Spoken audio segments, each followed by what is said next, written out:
네, 꼼찰청장으로 다시 인사드리겠습니다. 자, 오늘 나오신 분들 소개하겠습니다. 오늘 바로 또 우리 소재인 변호사님 나오셨습니다. 어서 오십시오. 안녕하세요. 네, 그리고 우리 신유진 변호사님 네, 반갑습니다. 안녕하세요. 장용진 국장 나오셨습니다. 어서 오십시오. 안녕하십니까. 아주 로앤피 편집국장, 그리고 아주경제의 사회부 법조팀의 우리 김태영 기자님. 안녕하십니까. 반갑습니다. 네. 자, 오늘 사실 저희 그 방송의 중대 축 중에 하나가 바로 먹방, 시식 아니겠습니까? 근데 저 안타깝게도 다시 네. 수도권, 특히 서울 코로나 확산이 심상치 않습니다. 그래서 하여간 지금 추가적인 조치가 예고된 상황인데 정부로서는 상황이 심상치 않다 해가지고 다시 방역을 강화했습니다. 네. 방역 강화 조치가 나오자마자 주식회사 대마시안에 연락이 왔습니다. 요주의 직장 해서 시식 금지, 먹으면은 큰일 난다. 그래서 제가 먹방 시식을 못하게 됐습니다, 여러분. 당분간. 그 앞에 지금 음식을 만들어 놓고 그림의 떡인 거죠 이게. 네, 음식을 만들어 놓고 지금 먹질 못해요. 네. 그림의 볶음밥이네요. 이게 지금 방송 보시는 분은 모르실 텐데 냄새가 살살살살 들어와요. 아유, 세상에. 나 미치겠네. 이게 자, 이 쭈꾸미잖아 이거. 예. 네. 자, 그림의 볶음밥. 차돌 깍두기 볶음밥입니다. 그림의 떡이 아니라 바로 광고로 가겠습니다. 오늘 네. 할 얘기가 많기 때문에 네. 광고 바로 들어가겠습니다. 맛의 고수 차돌 깍두기 볶음밥. 누구나 한번 이런 생각을 해봤을 겁니다. 고깃집에 가면 아무리 배가 불러도 마지막에 반드시 볶음밥으로 끝내줘야 네. 진짜 식사가 이제 끝난다 이런 느낌을 받는데 그 볶음밥을 평소에는 그 맛으로 복원할 수가 없을까? 자, 김용민닷컴에서 맛의 고수 차돌 깍두기 볶음밥을 만나시면 되겠습니다. 고소한 차돌박이와 새콤아삭한 깍두기가 듬뿍 들어있는데 기름진 차돌박이와 새콤한 깍두기 거기에 고슬고슬한 쌀밥이 어우러져서 최고의 마무리 볶음밥이 탄생합니다. 고깃집에서 먹다가 남긴 그 기름에다가 볶은 볶음밥보다도 훨씬 맛있다고 자부합니다. 자, 해썹 인증시설에서 위생관리를 아주 철저하게 해서 만드는 건 기본입니다. 조리가 아주 간편해요. 간단하고요. 프라이팬에 기름 두를 필요 없이 냉동 상태의 볶음밥을 약 4분 내지 5분가량 중불에서 데워주시거나 용기에 담아서 전자레인지에서 4분 정도 데워주셔도 정말 맛있습니다. 밀키트네 한마디로 밀키트. 네. 네. 맛의 고수 차돌 깍두기 볶음밥 500g 2팩 이게 말이죠 8,900원입니다. 와, 그리고 맛의 고수 차돌 깍두기 볶음밥 500g 4팩은 17,400원입니다. 배송비 무료입니다. 여러분 아시죠? 차돌 깍두기 볶음밥의 원래 배송비는 3,500원인데 7월 한 달 동안 김용민닷컴이 전 상품 배송비 무료의 파격 이벤트를 진행합니다. 순대 한 팩, 닭가슴살 한 팩, 음료수 한 병만 구매해도 배송비는 빵원인데요. 무더운 날씨에 짜증나는 뉴스로 힘드실 텐데 김용민닷컴에서 속 시원한 쇼핑으로 조금이나마 위로받으시기 바라겠습니다. 쇼핑이 후원이다. 김용민닷컴입니다. 네. 근데 여기 밥알이 살아 있어요. 그렇죠. 진짜 먹음직스러운데 여기 보니까 여기가 쇠고기인 것 같고. 여기가 깍두기네요. 참. 현장 검증하는 거. 네. 여러분 참네. 이걸 참. 보지 맙시다. 네. 보지 말고 방송을 해야지. 너무 좀. 나는 안 볼래요. 안 볼 수가 없어요. 시야 범위 안에 들어와 있어 지금. 저 이따가 네 분 다 집에 가고 저 혼자 남아서 다 먹겠습니다. 내가 아까 여쭤봤거든요. 이거 먹어도 되냐니까 약간 노래 보시더라고요. 방송 카메라 꺼진 다음에 드셔요. 왜냐면 저 카메라로 구로 보건소에서 CCTV처럼 지금 감시하고 있어요. 예. 구로 저희는 안 먹겠습니다. 네, 그렇습니다. 예. 꼼찰청장 함께 하겠습니다. 자, 우리 저 요즘에 대선 레이스가 본격적으로 이어지면서 분위기도 가열되고 있습니다. 근데 이 선거 때만 되면 나타나는 분들이 계십니다. 안철수 형님도 계시고. 예.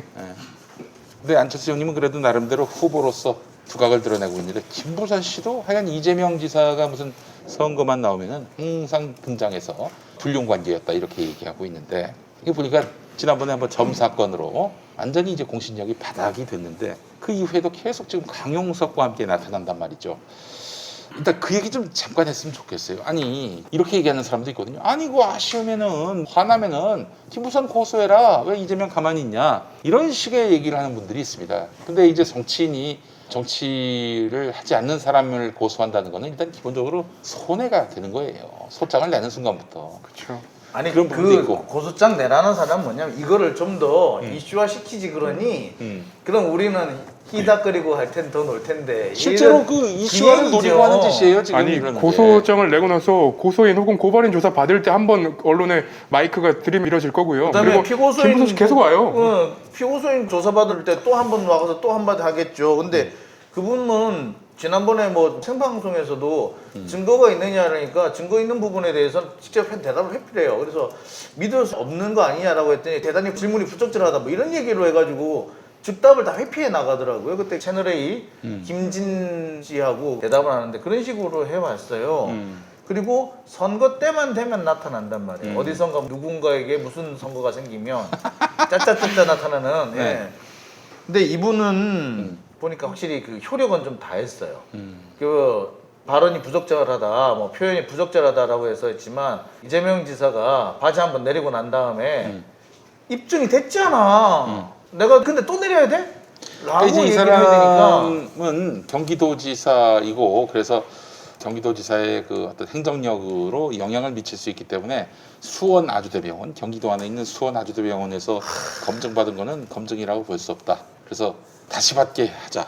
여기서 이게 딱 드러난 그 의도가 이걸 좀 더 쟁점화하자. 이게 언제 써먹었던 방법이냐면요. 예. 박원순 시장의 아들 그렇지. 그 병역 문제 음. 연세대 세브란스 병원에서 검진을 했었거든요. 그 MRI 다 찍고 했단 말이에요. 그러니까 박원순 시장의 영향이 있는 서울시청에서 정말 떨어지지도 않은 왜 딴 데도 아닌 세브란스 병원에 가가지고 그걸 했을까? 이거는 다 짜고 한 거다. 라고 주장을 한 바 있죠. 아 진짜 그러면 이재명 지사가 아주대병원 의사들을 매수했다 뭐 이런 얘기인데 막 그런 식이죠. 혹은 뭐 매수는 아니면 겁박을 했다는 얘기인데 이게 가능한 얘기입니까?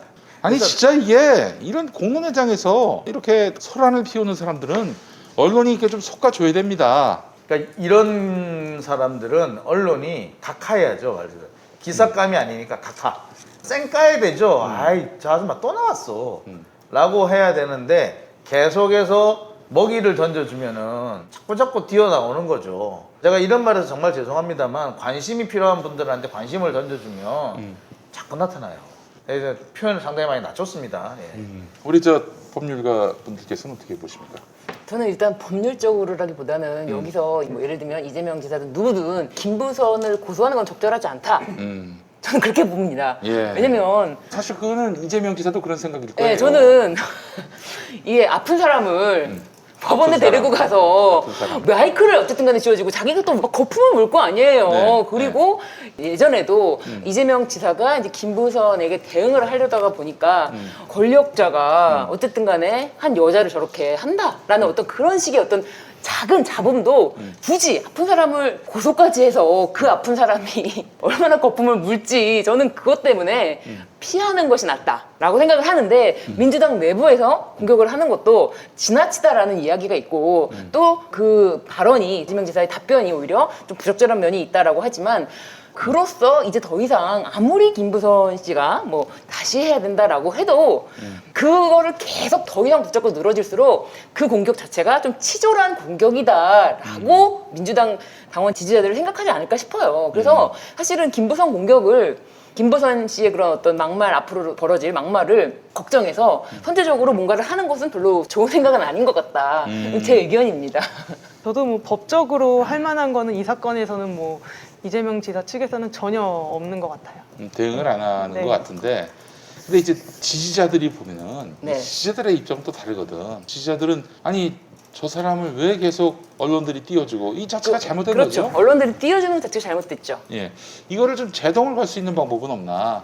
실효적인 방법으로서 예를 들면은 뭐 이 지사는 어렵다 하더라도 뭐 일반 국민이 고발을 한다든지 공론회장에서 보기 싫은 것도 사실 그분들의 존중해야 될 그 언론이 취향이에요. 보도를 하는 것도 사실 보면은 이게 명예훼손의 소지는 있어요. 음. 왜냐하면은 신체 검증을 했잖아요. 네. 검증을 했기 때문에 그 검증의 내용과 상반되는 주장을 별다른 근거 없이 계속 보도를 해주는 것 자체도 이게 의도적일 수도 보일 수도 있거든요. 그래서 이게 제가 명예훼손이라고 말하는 거는 형사상 명예훼손은 좀 되게 어려워 보이는데 민사적인 손해배상의 대상이 될 가능성은 있지 않을까. 그러니까 신체 검증했기 때문에 저는 사실은 이 김부선 씨의 발언 자체는 이게 제가 이 사실을 명확하게 아는 건 아니지만 되게 구체적으로 얘기했어요. 굉장히 예. 뭐 언제부터 언제까지 우리 집에서 뭐 추운데 우리 집에 와서 잤다 돈을 안 들이고 뭐 관계를 했다 뭐 이런 얘기 했었잖아요. 그런 얘기를 실어줬고 언론이 심지어 뭐 아파트 문 열고 네. 신발장에서부터 바지를 벗고 자기한테 달려들었다 이런 말도 했어? 그러니까 굉장히 구체적으로 얘기했기 때문에 그 사실이 또 허위라는 거를 입증해야 되잖아요. 누가 입증합니까? 그거를? 그 사실이 허위라는 것은 고소인도 일정 정도 그 부분에 대해서 신빙할 수 있는 증거를 가지고 가야지 되지. 그냥 고소인이 아무것도 없이 저 사람이 허위 사실을 하니까 경찰이 모든 총력을 동원해서 저 사람이 허위라는 걸 증명해 주세요라고 할 수는 없거든요. 그러니까 근거가 어느 정도 있어야 되는데 너무나 터무니없는 말을 하고 있는데 그거를 입증하기 위해서 시간을 들이고 노력을 들이는 게 너무 아깝지 않나. 사실 이 사람의 허위 사실에 의한 명예훼손 자체가 성립이 안 된다는 게 아니라 이거를 증명하고 시간을 들이고 또 대법원까지 가야지 모든 것이 확정되지 않습니까? 그렇지. 이런 시간이 아깝다. 아픈 사람에게 쓰는 시간이 아깝다. 그래서 그게 확정이 되기 전까지는 또 뭐라고 하겠어요. 그러니까 아직 확정되지 않았다. 확정되지 않았다. 계속 얘기할 거 아니에요. 이게 참 문제는 이런 사람들의 주장을 계속해서 이렇게 실어주는 언론이 문제인 거예요. 이거 몇 년을 우려먹고 있는 거예요. 이게. 이재명 지사가 성남시장 당선되자마자 나왔던 얘기인데 그때부터 지금까지 한 15, 16년 정도가 됐거든요. 근데 때 되면 때마다 물고 늘어지는데 그리고 보면은 이분이 일관되게 뭔가 얘기를 한 건 아니에요. 그렇지. 구체적으로 얘기했는지 모르겠는데 일관되지는 않았어요. 그리고 구체적인 내용들이 하나하나 내용을 살펴보면 조금씩 그 구체성의 내용이 틀려지거나 나중에 구체성이 보강이 돼요. 10년 뒤에 구체적인 내용이 보강이 돼요. 그리고 구체적으로 밝혔다고 했는데 날짜가 안 맞다거나 사실관계랑 객관적인 사실하고 안 맞다거나 그러니까 어떤 사람이 진술을 신뢰할 수 있느냐 없느냐는 말은 그 사람의 최초 진술에서 크게 벗어나지 않아야 되며 그것이 객관적인 사실과 부합해야 되는데 이 사람이 디테일한 얘기를 해가지고 객관적인 증명을 할 수 있는 특히 사진 같은 게 나왔을 때 해보니까 저는 다른 날이었단 말이에요. 비슷한 다른 날이었던. 그러니까 이거는 뭐냐 이쯤 되면 사실 이 사람의 얘기를 다들 배척해야 하는 게 정상이거든요. 아니 그 사람의 말하고 적어도 사진이 언제 찍은 사진이라는 게 확인이 됐는데 사진 같은 것만 해도 그 당시에 이 지사랑 같이 없었다라는 게 확인이 됐었는데 그걸 가지고서는 그러니까 뭔가 말을 할 때마다 이 사람은 거짓말이라는 게 나왔다고요. 영수증 냈는데 영수증이 전혀 사실이 아니었던 거, 사진이 앞뒤 아니었던 거. 그 다음 나오는 게 점이잖아요. 세 가지 얘기가 다 사실과 부합하지 않는다는 게 확인이 돼버렸어요. 이쯤 되면은 사실은 이 사람 얘기는 믿을 가치가 없는 얘기예요. 설령 사실이라 하더라도 이쯤 되면 거의 믿을 가치가 없는 얘기예요. 근데 이거를 또 물고 늘어진다는 거는 이거는 믿고 싶은 것만 믿고자 하고 아니 믿을 필요가 있는 것만 믿는 그 언론들의 아주 구태의연한 짓이다. 아니 이게 진짜 뭐 예를 들면 우리가 그동안 보지 못했고 듣지 못했던 뭔가 정황 증거를 갖고 나와서 정황이라도 그 증거를 갖고 나와서 김부선 말이 일부분 옳다라고 주장한다면 그거는 보도로서의 가치가 있을지 가치가 모르겠어요. 있죠. 그런 건 없어. 그냥 무조건 복붙이야. 이게 뭐겠어요? 클릭수 때문이야. 남성 권력자하고 여성 배우 사이의 스캔들. 이게 얼마나 클릭하기 좋습니까? 이걸 지금 노리고 있는 거예요. 그럼 언론이 걸러야지. 사회공익적으로. 국민의 알 권리가 아무리 중요하다 하더라도 이게 보장해줄 가치가 있는 알 권리냐? 아니 이건 알 권리가 아니죠. 알 권리는 진실을 알 권리죠. 근데 진실을 가리는 거짓을 퍼뜨릴 권리는 알 권리가 아니에요. 그거는 권리의 범주를 벗어난 거죠. 한계를 벗어난 거예요. 자유와 권리 한계를 벗어난 거거든요. 거짓말은 보호해줄 가치가 없어요. 표현의 자유? 거짓말은 무슨 표현의 자유예요? 알 권리? 아니 거짓말을 왜 알아야 돼 우리가? 김부선 씨 뭐 이런 얘기들 나올 때마다 기자들끼리 최대집 대선 출마한 소리하고 앉아 있느라고 했는데 최대집 씨가 대선 출마를 해버렸더라고요. 아, 진짜? 한다고. 오늘 사진이 나오기 시작하더라고요. 근데 사실은 이렇게 거론해주는 것만으로도 되게 행복하실 것 같아서. 아니 저는 그런 얘기를 했어요. 사실 10년 전이죠 벌써. 박원순 시장 아들이 직접 세브란스 병원 가가지고 MRI 찍고 기자들 옆에 그거 다 참관해서 구경하고 그렇게 해가지고 그 당시 박원순 아들의 박주신 씨 병역 문제를 가장 적극적으로 제기했던 사람이 신촌 세브란스 병원의 어떤 의사 선생님이셨거든요. 네. 신경외과인가 정형외과 가신 분이셨는데 그분이 직접 검증을 해서 진찰을 했어요. 그래서 그분이 나와가지고 아 내가 잘못 알았다. 진단해보니까 디스크 맞더라. 내가 사과드린다. 라고 하고 들어갔었던 거예요. 네. 그러면서 우리가 나와서 한다는 얘기가 야 이제 못하겠지? 또 할래나? 또 이런 얘기 또 할래나? 아유 야 그거는 이대호가 도로 한 얘기야. 이대호가 도로를 했더라고요. 근데 진짜로 그 무렵에 박주신 씨 병역 문제를 당시 MBC 그 당시 MB의 아바타였던 MBC의 사장에 의해서 강제로 그 기사를 쓰게 했더만요. 그 무렵에 이대호가 도로를 하긴 했어요. 근데 딱 그 상황인 거예요 지금. 최대집이 출마하는 소리 하고 있는데 최대집 출마하는 거예요. 그치. 그러니까 말도 안 되는 얘기만 다시 말하자면 말도 안 되는 일이 지금 현재 우리 상상할 수도 없었던 일이 현실로 벌어지고 있다. 이제 2018년에 나온 기사를 제가 보고 있는데 김부선 씨가 이런 글을 올렸어요. 몇 년 전에 세상에 하나밖에 없는 제 딸 양육비 문제로 고민하다가 이재명 변호사에게 자문을 구한 일이 있었다. 그런데 제가 생각했던 것과 달리 좋지 않은 결과로 끝이 났다. 그때 섭섭한 마음이 들어서 개인적인 공간인 페이스북에 이야기를 했는데 엉뚱한 방향으로 흘렀다. 이재명 성남시장에게 미안하다. 이재명 시장과는 이 사건 외에는 아무런 관계가 아니다. 이렇게 얘기했어요. 맞아요. 사과했습니다. 무대적으로. 네, 맞아요. 그때 사과했었어요. 그러고 난 다음에 갑자기 또 입장이 또 바뀌고. 그래놓고 또 계속 지금 때마다 나와가지고 지금 이재명을 흔들고 있는데 언론이 좀 걸러야 됩니다. 정신 좀 차리세요들. 근데 참 법률가 분들도 극한 직업입니다. 의뢰인이 원하는 바대로 결국 안 나오면 변호사들한테 무례한 행동을 하거나 그러진 않나요? 그건 의뢰인이 아니었던 걸로 알고 있어요. 의뢰인도 아니었어요? 저기 상담을 했다 그랬잖아요. 예. 상담을 했던 거 아닌가요? 의뢰인이었나요? 실제로? 저는 자문을 구했다고. 그러니까요. 표현돼 의뢰인이 아닌 것 같아요. 의뢰인이 아닌 것 같아요. 사건을 맡겨서 직접 무슨 사건 선임하고 수행하고 그랬던 게 아니라 뭔가 상담을 하고 물어봤는데 그걸 가지고 상담했다라고 한 게 아니라 자문했다라고 표현을 한 거로 봐서는 선임한 게 아닌 것 같습니다. 그래요? 예. 아이고 참 선임한 것도 아니고. 제가 봤을 때는 그렇게 보입니다. 선임했다면은 그 사건을 했는데 졌다, 뭐 어쩌고저쩌고 그런 표현이 있겠죠. 구체적인 표현이. 그런데 뭐 모르겠어요. 이게 변호인과 의뢰인과의 관계보다는 오히려 상대방 측에서 저를 볼 때 예를 들면은 뭐 악독하게 해서 나를 저 사람이 뭐 하여튼간 제 의뢰인 편에서만 얘기를 듣다 보니까 의뢰인과의 사이가 안 좋아질 수는 없죠. 왜냐면 의뢰인은 저를 전적으로 신뢰해야지 사건을 끌고 나가니까. 그런 부분이 있는 것 같아요. 오히려 상대방이 저 사람 저 사람 너무 좀 그렇다 이제 그런 얘기는 들을 수 있다라고 생각이 들어요 저는. 알겠습니다. 그 얘기 좀 또 해봤으면 좋겠는데 박영수 특검 네. 결국 그만뒀습니다. 포르쉐 렌트를 포항의 사업가 네. 김모 씨로부터 이렇게 사기꾼. 사기꾼으로부터 네. 그 수산업자라고 얘기하기가 좀 뭐한 게 자칭 속칭. 네, 속칭 자칭 속칭. 얼마 전에 너무 재밌는 기사를 봤는데 수산업계에서 수산업자라고 칭하지 말아달라고 그렇겠죠. 입장문을 냈고 아이 아, 그렇죠. 그러면 가짜 수산업자면은 붕어빵 장사입니까? 붕어 장사 정도. 그러니까 이게 이 사람은 자칭이라고 하기도 좀 아까워요. 아무 근거가 없어요. 아니, 왜냐하면 그 오징어 있잖아요. 생 오징어를 잡아서 배 위에서 바로 냉동하는 선동 선동 오징어를 오징어, 네. 사업을 하니까 투자해라 이것 때문에 수산업자라고 된 거지. 뭐 예를 들면 아이템이 수산이었다 이거지. 사기의 아이템이 수산이었고 그리고 이제 이 사람이 선물을 보낼 때 집이 포항이니까 대게라든지 아니면 과메기라든지 이런 거를 보내면서 아무래도 연상이 더 되니까 편하게 그래. 뭐 이렇게 그래서 이런 경우는 자칭이라고 안 하고 참칭.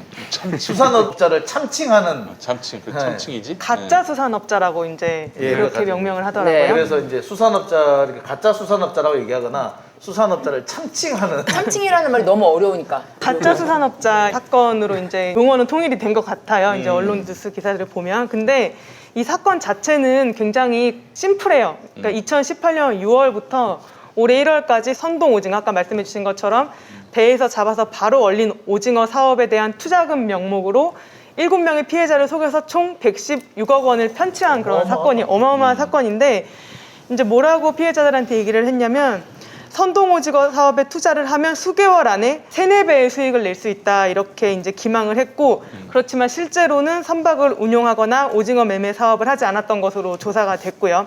그다음에 그 과정에서 1,000억 원대의 유산을 상속받았다라던가 뭐 포항에서 어선을 수십 척 가지고 있고 풀빌라를 운영하고 있고 뭐 외제 차량들을 가지고 다니면서 그런 과시를 하면서 투자자들을 끌어모으는 그런 일을 한 것 같은데 그 과정에서 이 가짜 수산업자에게 이용을 당한 사람들이 전직 언론인 송모 씨. 그러니까 네, 이게 네, 지금 네. 굉장히 인맥이 너무 복잡하게 얽혀 있어서 저도 정리를 한번 해봤는데 이게 2016년 11월에 사기죄로 징역 2년을 선고받고 교도소에서 복역을 하던 중에 전직 언론인 송모 씨를 이제 알게 되었고 2017년도에 알게 됐죠. 네, 2017년도에 알게 되었고 그 송모 씨는 국회의원에 출마하려 했던 사람이고 김무성 전 의원의 보좌관 출신이라고 하죠. 그래서 그 송모 씨가 김무성 전 의원을 소개를 했고 주호영 의원도 소개를 했고 박영수 특검도 송모 씨가 소개를 한 것으로 나오더라고요.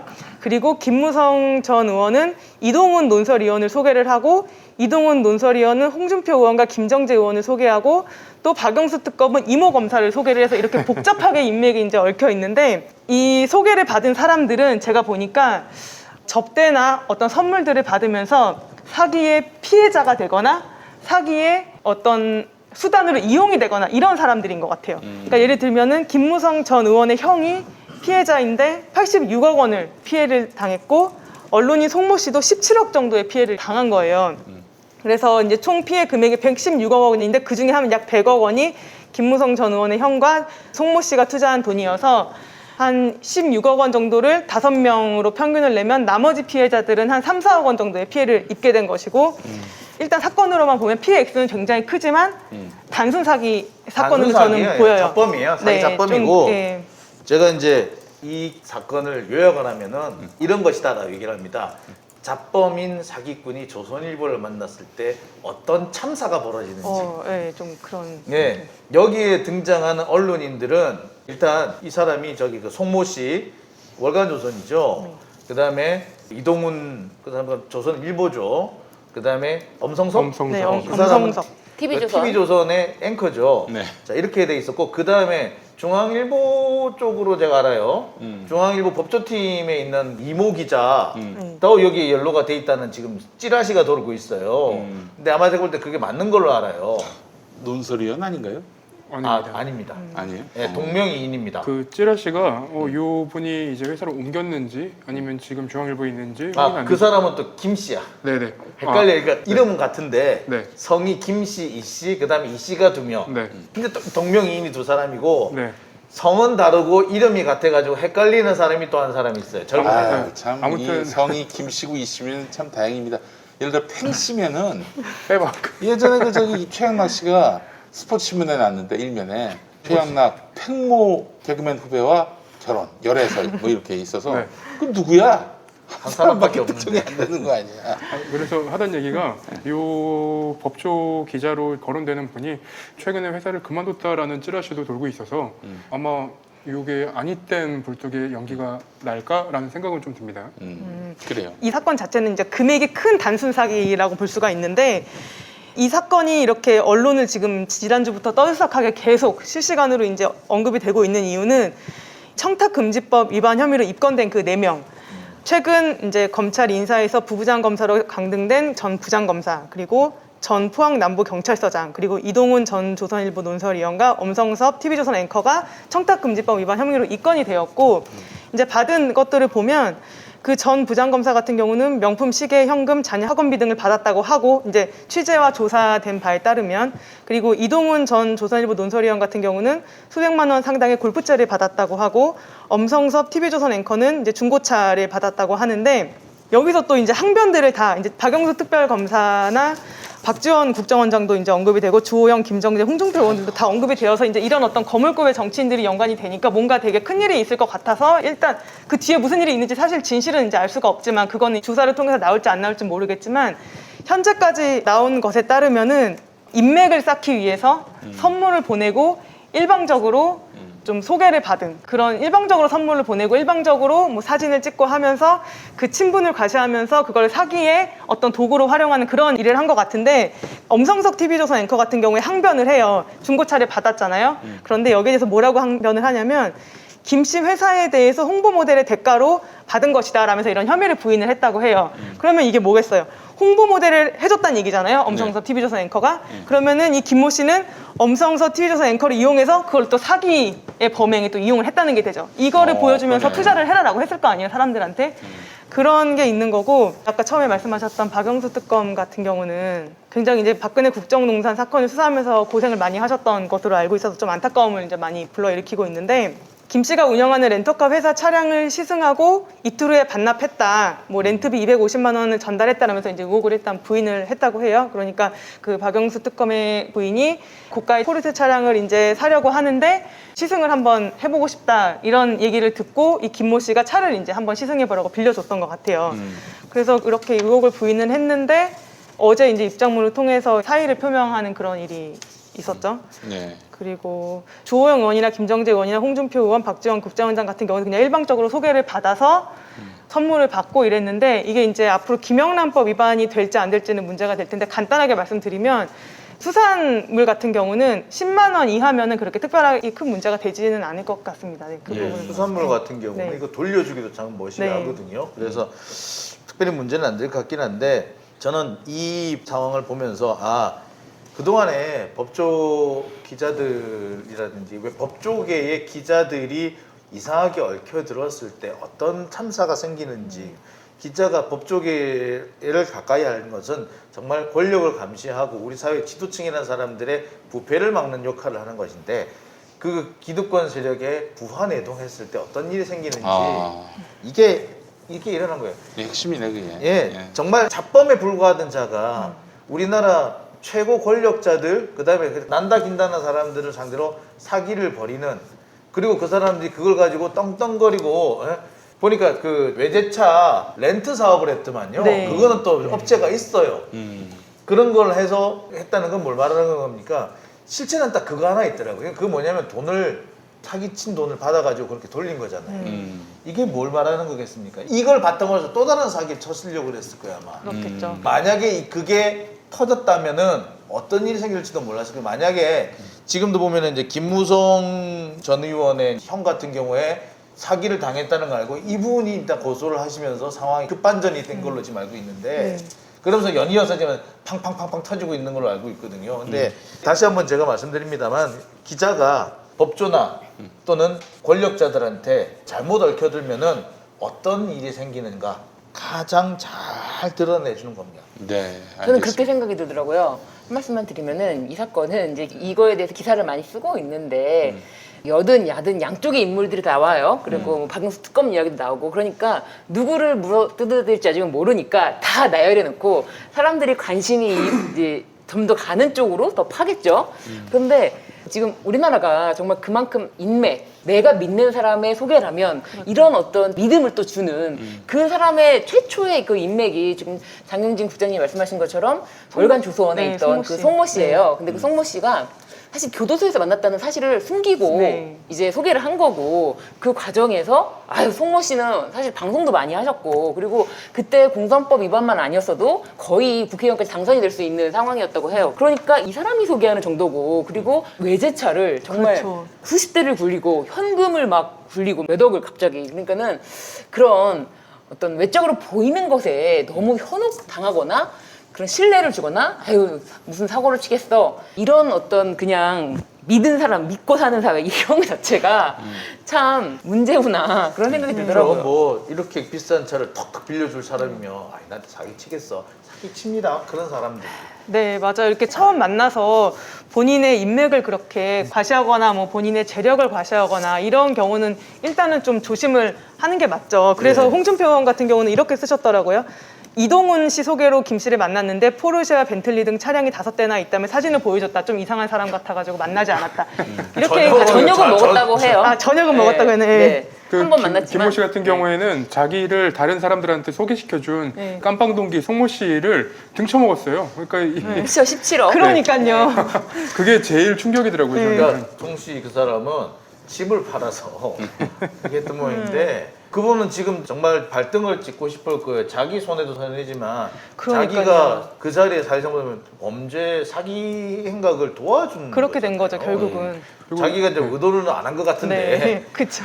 근데 이거는 아마 제가 볼 때 이건 나중에 손해배상 문제 생기지 않을까 생각도 좀 들어요. 이게 여야라고 지금 딱딱 가를 수 있는 게 아니라 대체로 국민의힘, 자유한국당, 그렇죠. 새누리당 요 사람들이 박영수 너무 특검이 나오고 이제 들어가 있어서 제가 그 말씀을 드린 그렇죠. 거고 네. 제가 정정하겠습니다. 제가 지금 맞습니다. 잘못 말한 것 같아요. 그러니까 그런데 그 사람이 네. 청와대도 자기는 인맥이 있다라는 식으로 그렇죠. 그거를 말도 안 되게 정말 청와대에 확인만 한 통만 해도 그거는 청와대에서 내려준 편지라든지 그런 게 아닌데 네. 그런 거를 이제 기사로 무분별하게 쏟고 있기 때문에 뭐 관심 있는 쪽으로 더 쏠리려고 일부러 그쵸. 그렇게 다 풀어놓는 거죠. 편지가 나온 그 전으로 김재원 전 의원인가요? 그분이 나와가지고 청와대에서 사면해줬다 요걸 갑자기 툭 던져요. 근데 이거는 프레임 전환하려고 했던 것 같은데 이건 사실 상식선으로 봤을 때 그때만 그렇죠. 해도요. 이 사람이 징역 2년을 선고받고 복역을 하고 있었는데 징역 2년에 3분의 1 이미 살았어요. 그리고 그 당시까지만 해도 이 사람이 자범이라고 하는데 정확하게 하자면은 자기 변명하기에 따라서는 일이 잘 안 풀린 걸로 이렇게 볼 수도 있었어요. 그래가지고 자범이고 그 보기에 따라서 경제사범으로 일이 잘 안 풀렸다고 볼 수도 있겠네라고 해서 사면이 된 거였고, 그리고 사면을 하는데 그때만 해도 이 사람이 10만 원짜리 사기, 뭐 100만 원짜리 사기, 아주 제일 큰 게 1,몇백만 원짜리 사기였는데 이런 사기꾼까지 청와대에서 신경을 쓰고 사면합니까? 그러니까 1억 원대의 사기 혐의였어요. 그때는 뭐 맞습니다. 이렇게 100억 원이 아니라 고압이. 네, 이 김모 씨가 어떻게 보면 그 거대한 사기범을 저지를 수 있게 된 거는 언론이 송모 씨와 알게 되면서 인맥을 써서 그렇게 된 것이고, 처음에 이제 징역을 선고를 받았을 때는 1억 원대 사기 혐의였어요. 그리고 2018년 신년 특사잖아요. 근데 이때는 법무부가 총 6,444명에 대해서 특별 사면을 했고, 그러니까 거의 6,000명 정도가 특별 사면을 받았고, 그다음에 이 김모 씨 같이 남은 형기의 집행을 면제받은 사람은 약 800명. 그러니까 이 1억 원 사기범, 어떻게 보면 생계형 사기범이라고도 변호인은 주장할 수 있는 그런 사람이 형기를 3분의 2 이상을 복역을 했는데 이걸 청와대에서 신경 써서 이제 뭐 특별 사면해줬다라고 주장하기는 조금 무리가 있는 것이죠. 그러니까 김재원 의원이 그런 짓을 잘해요. 정무수석까지 했던 분인데 그러니까 이 사람이 이렇게 논쟁의 초점을 살짝 흐려가지고 분위기를 바꾸는, 특히 상대방을 열받게 해가지고 거기에 집중하게 만드는 진짜 중요한 데서, 그리고 진짜 핵심은 싹 빠져나가게 하는 그런 말을 잘 던져요. 툭 잘 던지기 때문에 이번에 그 재능을 아주 10분 발휘하신 것 같다라는 생각이 드네요. 예. 그리고 이제 김모 씨의 변호인이 이거를 이렇게 변론을 할지 안 할지는 모르겠지만 3, 4개월 정도면은 이제 나한테 투자를 하면 3, 4개월 후에 뭐 몇 배, 3, 4배의 이익을 주겠다 이렇게 이제 사기를 한 거잖아요. 그런데 그 사기죄에 대해서 대법원 양형 기준에 좀 특이한 그런 양형 사유가 있어요. 뭐냐면 이제 특별 양형인자라고 감경 요소인데 피해자가 향후에 부당한 이득을 노리거나 단기간에 고수익을 얻으려는 허황된 욕심으로, 이게 그 양형 기준에 써 있는 표현이에요. 허황된 욕심으로 상식에 어긋나는 정도의 기망행위에 속아 넘어간 경우, 이거는 오히려 그 사기범의 형을 감경하는 요소가 되는 거예요. 그러니까 이렇게 허황된 욕심, 상식에 어긋나는 정도의 기망행위는 본인이 다 그거를 처음에는 그런 감을 느낄 수가 있는데, 지금 코로나가 이제 점점 또 심해지면서 또 새로운 수법의 사기 범행들이 이제 계속 개발이 되고 있는 것 같아요. 보이스피싱이나 이런 것도. 근데 이런 것들을 좀 피해자들이 조심해야 되는 그런 측면도 있는 것 같긴 근데 합니다. 사실 요 가짜 수산업자 이 사람의 사건을 보면 이 사람이 1,000억 원대의 재산을 상속을 받았고 네. 차가 몇 대고 이런 식으로 했는데 그 사람이 왜 투자를 받습니까?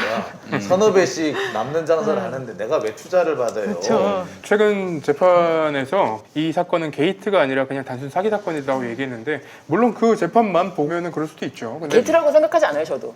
네. 네. 근데 이 사건이 계속 지금 경찰 조사를 받는 과정에서 이 가짜 수산업자 김 씨가 처음에 그냥 한 명을 툭 던진 것 같아요. 근데 경찰에서 슬슬 긁으니까 한 명 한 명 던지다 보니 여기까지 온 것 같은데, 이게 추가적으로 더 나올 수 있을 만한 건덕지가 있지 않을까요? 저는 저는 게이트라고 생각하진 않습니다. 네. 게이트라 단순 생각하지 사기 않는데. 사건이니까. 예, 예. 단순 그거는 그 사람들이 알겠습니다. 게이트라고 얘기를 해서 한번 자기 이건 알겠습니다. 보면은 자가 발전이에요. 보면 여기서 자기들이 시작해놓고 맞습니다. 네. 네. 알겠습니다. 줄리 네. 김건희 씨 네. 이야기를 안 할 수가 없습니다. 김건희 씨 지금 뭐 논문이 논란의 중심에 섰는데 그것뿐만 아니라 아유 복잡한 경제 용어가 나와가지고 네. 좀 많이 국민들이 따라잡지 못하고 있는데 신주 인수권 얘기도 나오고 있고요. 전환서치라고 전환서치입니다. 주가 네. 조작과 연관돼 있는 것이고요.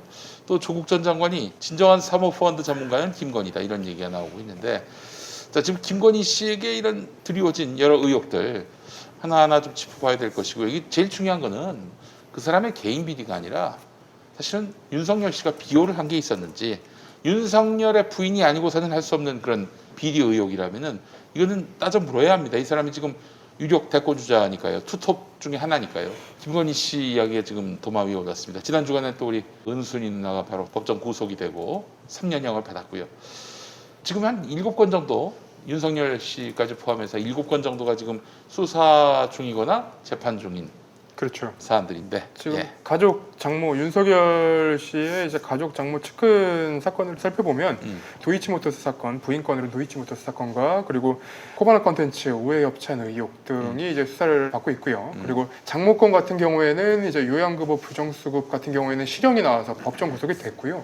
그리고 지금 장고증명서 위조 이 부분은 재판이 진행 중입니다. 근데 장고증명서 위조와 관련해서 저희가 추가 취재를 하는 부분이 있는데 그거는 재밌는 내용이 아마 조만간 검찰총장에서 저희가 한번 얘기할 수 있을 만한 건덕지가 있지 않을까 싶어요. 그래요? 굉장히 재밌는 얘기들이 좀 남아 있습니다. 네. 그래서 이 사건은 조금 더 얘기를 해보면 좋을 것 같고 그리고 지금 본인 건 관련해서는 이제 검찰 수사보다는 공수처 수사가 좀 남아 있어요. 그래서 옵티머스에 대한 봐주기 수사했던 거 아니냐 요거에 대해서는 공수처에서 수사를 하고 있습니다. 그래. 공수처가 지금 우리 성렬이 형을 봐줄 일은 없는 거 아닙니까?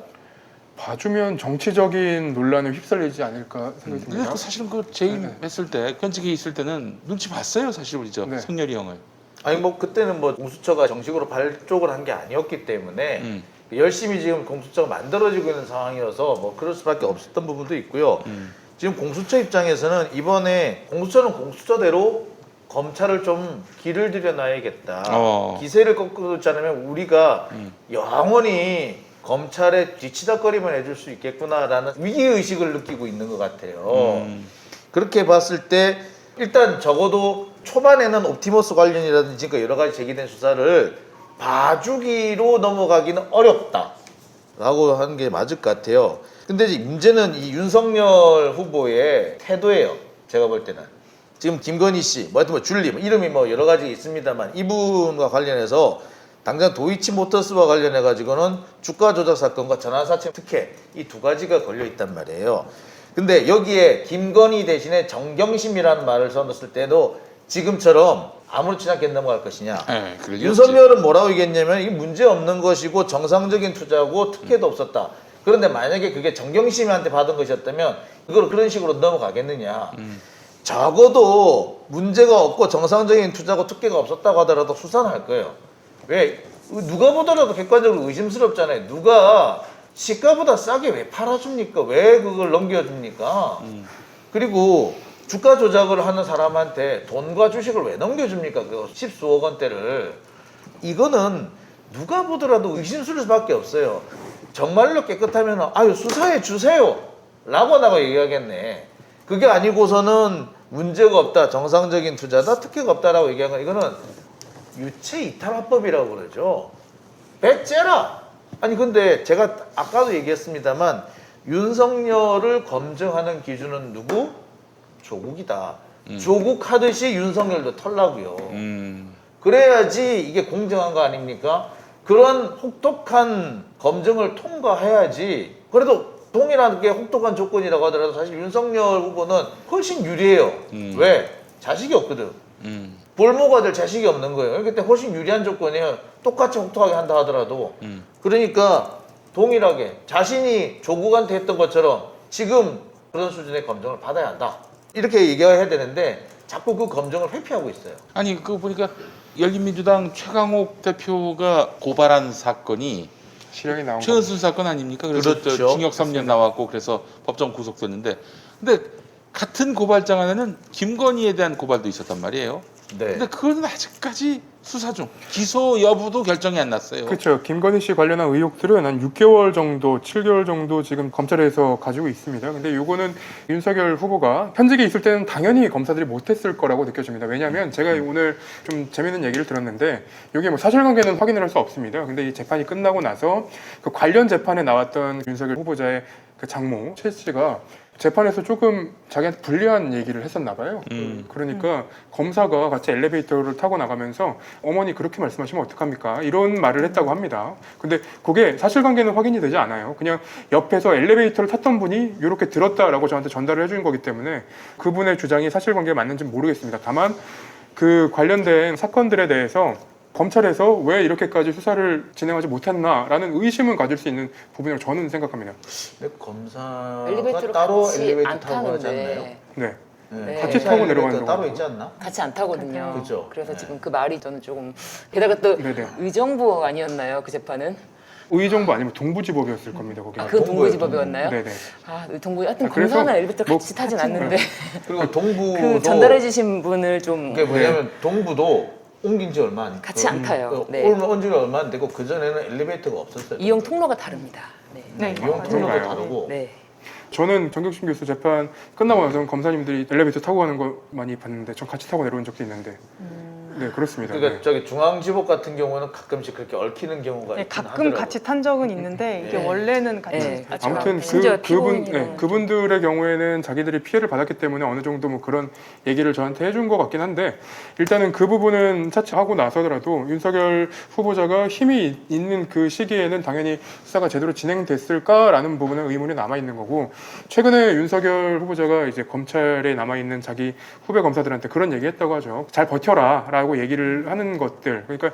여전히 어떤 영향력은 남아 있는 것 같고 지금 향후 수사가 어떻게 진행될지는 이런 검찰 내부의 어떤 흐름을 좀 더 지켜봐야 되지 않을까. 그러니까 장모는 그나마 또 이제 아무리 장모님도 내 부모다라고 하지만 그래도 나와 피가 섞인 사람은 아니잖아요. 그러니까 조금 멀단 말이에요. 근데 부인까지 오게 되면 이때부터는 문제가 커지게 될 거예요. 그래서 검찰 내부에서도 이 부분에 대해서는 눈치를 볼 수밖에 없을 겁니다.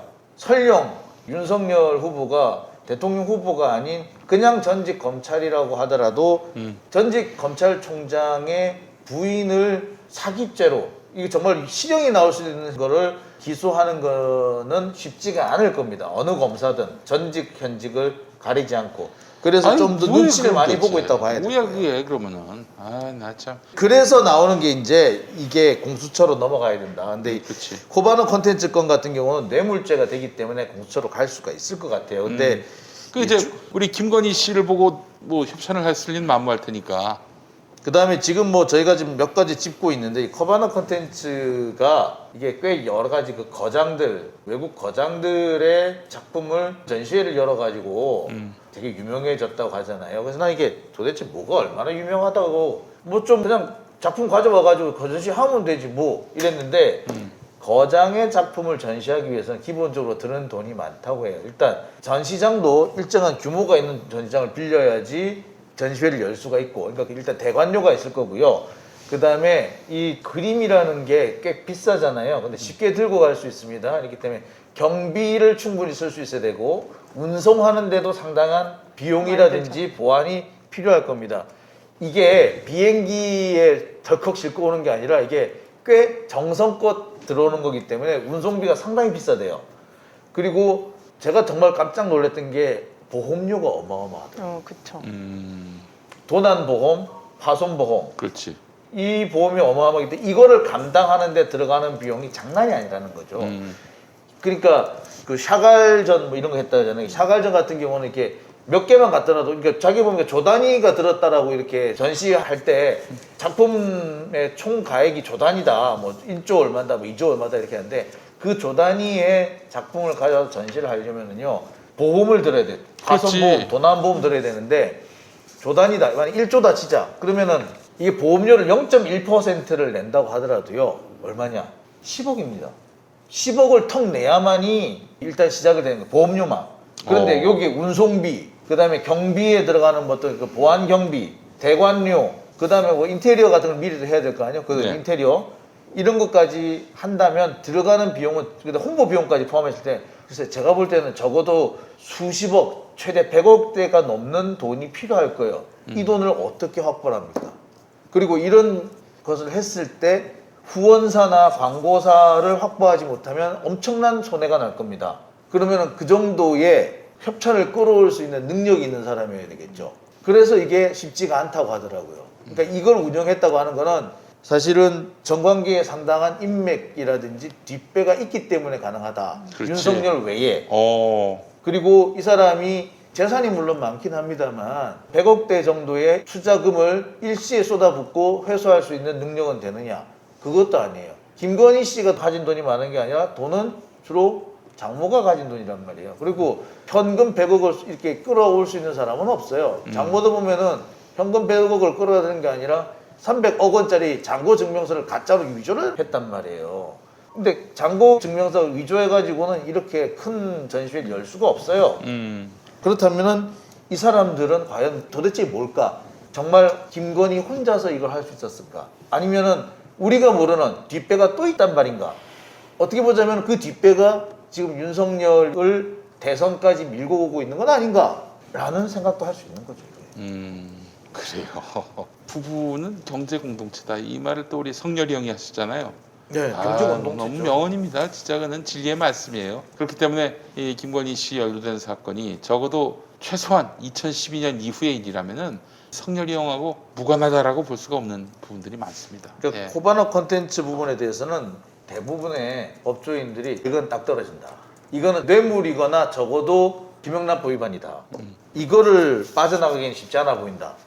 라는 데 대체로 동의를 합니다. 네. 코바나 콘텐츠 이 협상금 부분은. 그러니까 최소한 청탁금지법 최소한 김영란법 위반인 김영란법. 건데 이제 청탁금지법 8조 1항이 뭐라고 하고 있냐면 공직자 등은 직무 관련 여부 및 기부, 후원, 증여 등 그 명목에 관계없이 동일인으로부터 1회에 100만 원 또는 1년에 300만 원을 초과하는 금품을 받거나 요구 또는 약속해서는 안 되고 사항을 보면 공직자 등의 배우자도 그렇죠. 네, 이 공직자 등이 받는 것이 금지되는 금품 등을 요구하거나 제공받기로 약속해서는 안 된다 이렇게 되어 있기 때문에 그렇죠. 또 최소한 김영란법 위반 예, 최소한 되지 않을까. 김영란법이고 둘 다 걸립니다. 이거는 부인하고 나란히 걸리게 돼 있어요. 네, 그쵸. 그리고 제가 그래서 우리 집사람한테 얘기를 하면 당신 돈 받으면 내가 걸린다? 그래서 그렇게 얘기를 해요.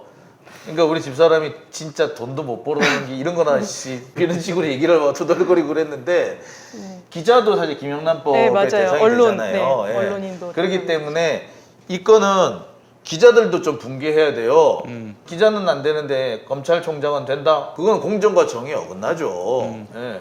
알겠습니다. 우리 저 아내 문제를 계속 좀 모르쇠로 일관하고 있고 남 얘기처럼 얘기하고 있는데 그럴 수가 없겠지. 그렇게 하면은 저는 이제 회피하는 것에 불구하고요. 검증 안 하고 그냥 이 파도야 물러가라.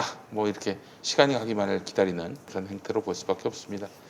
엄중한 또 엄정한 그런 검증 작업들이 이어지고 있는데 지금의 이 태도로 보면은 이제 윤석열 씨는 대선 주자로서 좀 안 되지 않겠는가.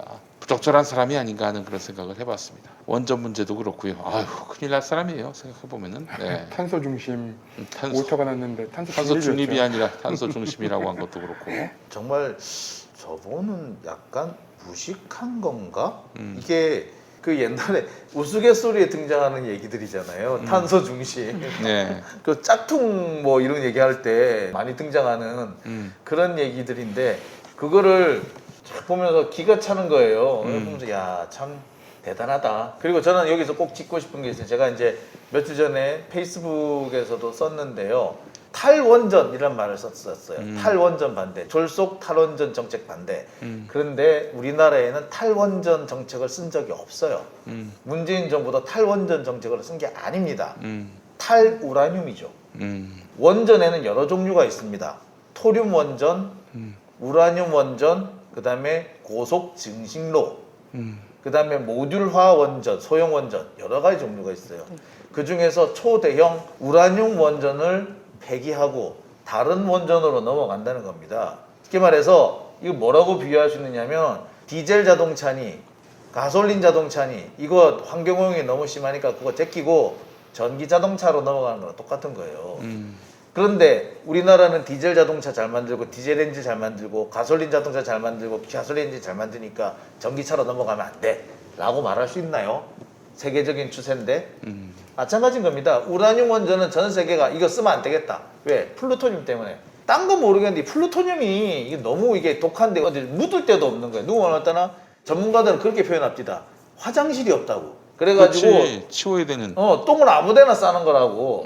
화장실이 없어서 똥을 아무데나 싸는 거랑 똑같은 상황인데 그래서 똥 안 싸는 원전을 만들겠다라는 거죠. 그래서 나오는 게 토륨 원전. 토륨은 이제 우라늄 대신에 토륨을 쓰는 거라서 플루토늄이 안 생긴대요. 그 다음에 고속 증식로는 플루토늄도 같이 한 번 더 태워요. 플루토늄 원전이 한마디로. 그 다음에 이제 요즘 나오는 게 뭐냐면은 인공태양 사업, 핵융합 산업. 이게 지금 현재 가장 유망한 건데 우리나라하고 유럽이 같이 연구 개발을 하고 있고요. 지금 현재 가동 수준은 우리나라가 세계 최고라고 합니다. 1억 도의 플라즈마 상태를 300초 이상 유지하면은 이게 성공이래요. 근데 현재 우리나라가 50초까지 성공을 했답니다. 그래서 지금 이게 상용화가 되면은 보세요. 1억 도잖아요. 1억 도. 그럼 이 1억 도가 만들어내는 에너지가 얼마나 어마어마하게 하냔 말이에요. 그렇기 때문에 우라늄 원전을 폐기하고 핵융합으로 넘어가고 있는 건데 자꾸 이거를 탈원전 정책이다라고 말하는 거는 틀린 겁니다. 네. 원전 전환이에요. 원전 전환. 알겠습니다. 이 원전 수사를 이제 윤석열 전 총장이 이제 했었던 것인데 저희 검찰청장에서도 몇 번 얘기를 했었던 것 같아요. 이게 구조 자체가 그 원전을 폐지한 것에 대해서 안전성에 문제가 있어서 폐지한 것이라면 경제성의 어떤 평가에 대해서 수정을 하거나 이런 게 있었어도 이게 어떤 뭐 범죄 구성 요건에 해당되는 거는 없다. 제가 그렇게 이제 몇 번 말씀을 드렸었어요. 왜냐하면 계속 제가 지금 시간이 좀 돼가지고 기억이 자세히는 안 나는데 계속 가동 중이던 원전을 폐지할 때 경제성 평가에 대한 규정이 없기 때문에 그것에 대해서 이제 뭐 여러 가지 요소들을 반영해서 경제성 평가를 하는 거는 그게 뭐 법 위반이 된다거나 그렇게 생각은 들지 않거든요. 다만 당시에 공무원들이 감사를 받기 전에 좀 뭐 불필요한 오해를 받기 싫어서 그랬겠지만 그때 그 자료를 삭제한 것이 문제가 돼서 그 부분이 재판을 받고 있는 것이지 이 원전 정책에 대해서 수사를 했다는 거는 저도 굉장히 좀 부적절한 것이다라고 생각을 했었는데 뭐 원전 수사를 하게 된 것이 내가 이제 총장에서 사퇴하게 된 그런 계기가 되었다 뭐 이런 말을 한 것을 보고 아 역시 참 부적절했구나 네, 그런 생각이 들었습니다. 네, 네. 알겠습니다. 김현